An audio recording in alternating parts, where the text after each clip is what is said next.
তোমাদের দুজনের মধ্যে ব্রেকআপ হয়েছে, সে তোমাকে ছেড়ে চলে গেছে, কিন্তু তোমাকে ছেড়ে কিছুদিন দূরে থাকার ফলে সে এখন পস্তাচ্ছে তোমাকে ছাড়া সে তর পাচ্ছে, সে চাইছে তোমার কাছে আবার ফিরে আসতে, তোমাদের রিলেশন আবার শুরু হোক, সে এটা চাইছে। সে হঠকারিতা ডিসিশন নিয়ে তোমার সাথে ব্রেকআপ করেছিল, কিন্তু এখন আর সে তোমাকে ছাড়া থাকতেই পারছে না, সে তোমার জীবনে আবার ফিরে আসতে চায়। তাই এই ভিডিওতে তোমাকে সেটাই জানাবো, তুমি কিভাবে জানবে সে আবার ফিরে আসতে চায়। 7টি কাজ বলবো, সেগুলোর একটাও যদি সে করে তাহলে 100% শিওর হয়ে যাও সে তোমার কাছে ফিরে আসার জন্য তোর পাচ্ছে। মেলাও পয়েন্টগুলো। প্রথম পয়েন্ট, তোমার সম্পর্কে পজিটিভ কথা বলা শুরু করবে, সদর্থক কথা বলবে।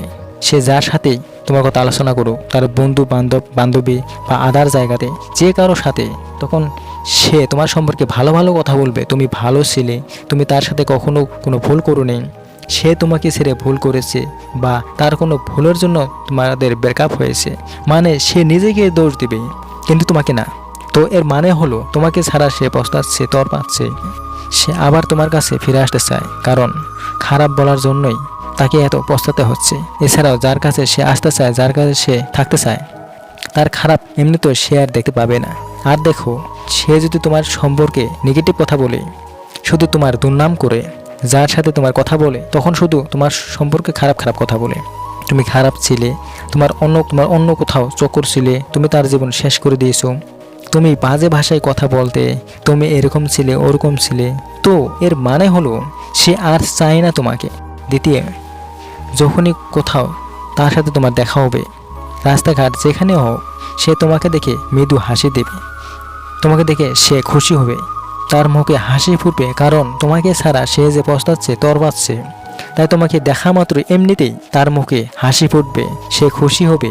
এছাড়াও কোথাও যদি সে তোমাকে দেখে, তাহলে তখন সে তোমাকে নোটিশ করবে, তোমার অ্যাক্টিভিটিকে ফলো করবে, তোমার মুখের দিকে অনেক আশা নিয়ে চেয়ে থাকবে যে তুমি কখন তার দিকে দেখবে। তো সে যদি এরকম করে, তাহলে এর মানে হলো সে তর পাচ্ছে, তোমার জন্য প্রচণ্ড পরিমাণে সে তর পাচ্ছে, সে ফিরে আসতে চায়। তৃতীয়, ফলো করবে। সে কোনো ফেক আইডি থেকে বা নিজের আইডি থেকে কখনো কখনো তোমার পোস্টে লাইক করবে বা কখনো কখনো কমেন্ট করে দেবে, কারণ তোমাকে ছাড়া সে পস্তাচ্ছে। তাই তোমার পোস্ট সে দেখে, তোমাকে ফলো করে, সে তোমাকে দেখে সে শান্তি পায়। এছাড়াও যদি তোমার জন্মদিনে উইশ করছে বা মেসেজ করে হ্যাপি বার্থডে টু ইউ লিখছে, টু ইউ বলছে, বা তার কোনো বন্ধু বা বান্ধবীদের সাথে তোমার উইশ পাঠিয়ে দিচ্ছে, বার্থডে গিফট পাঠাচ্ছে, কিছু না কিছু করবে বার্থডেতে। মেন কথা হচ্ছে সে তোমার জন্মদিন মনে রেখেছে যে উইশ করতে হবে তোমাকে। তো এর মানে সে ফলো করে তোমাকে, সে পস্তাচ্ছে, সে ফিরে আসতে চায়। চতুর্থ, অনেকদিন পর ফোন মেসেজ করবে। সে যদি হঠাৎ করে ফোন করে বা মেসেজ করে, তাহলে 100% শিওর হয়ে যাও সে ফিরে আসতে চায়, সে পস্তাচ্ছে তোমার জন্য, সে মিস করছে। কোনো না কোনো বাহানাতে, কোনো না কোনো কারণ বানিয়ে, কোনো না কোনো কারণ দেখিয়ে সে তোমাকে ফোন করবে, বাহানা দেখিয়ে সে তোমাকে ফোন করবে। 5 নম্বর পয়েন্ট, ফ্রেন্ড হয়ে থাকার বার্তা। তোমাদের ব্রেকআপ হওয়ার পর সে যদি তোমাকে বলে আমরা এখন ফ্রেন্ড হয়ে থাকতে পারি, ফ্রেন্ডশিপ আমরা রাখতে পারি, বন্ধু হয়ে এখন আমরা থাকতে পারি বা বন্ধু হয়ে থাকবো, তো সে এরকম কথা কেন বলছে? সে তোমার থেকে দূরে যেতে চায় না, সে তোমাকে ছেড়ে কিছুদিন থেকে সে পস্তাচ্ছে, সে বুঝে গেছে তোমাকে ছাড়া থাকা তার পক্ষে অসম্ভব, তাই সে তোমার সাথে জুড়ে থাকতে চায়, সে রিলেশনে ফিরে আসতে চায়। 6 নম্বর পয়েন্ট, ইমোশনাল থাকবে। খুবই ইমোশনাল, দুঃখী থাকে, তার মনে কেমন যেন খুশি নেই। সোশ্যাল মিডিয়াতে যেটাই পোস্ট করুক, স্ট্যাটাস, ফটো, ভিডিও, সেটাই দুঃখী। স্যাড ইমোশনাল নাই, স্যাড ইমোশনাল, লোকের সাথে ইমোশনালভাবে কথা বলছে, ইমোশনাল কথা বলে সে ভিডিও বানিয়ে সে ছাড়ছে।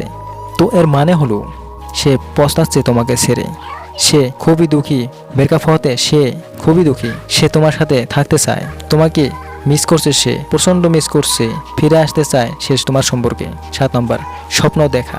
যদি তুমি স্বপ্ন দেখা শুরু করো, প্রায় প্রতিদিন ঘুমিয়ে স্বপ্ন দেখছো যে সে তোমার কাছে ফিরে এসে আর সে তোমার কাছে ক্ষমা চাইবে বা রিলেশনে আসার পর সে কান্না পাচ্ছে, তর পাচ্ছে, তাহলে 100% গ্যারান্টি দিচ্ছি কিছুদিন পর সে তোমার কাছে ফিরে আসবে, গ্যারান্টি দিলাম। তো ভিডিওটা কাজে লাগাও, অনেক গুরুত্বপূর্ণ ভিডিও। ভালো থাকো, প্রচুর ভালোবাসা রইল, পাই।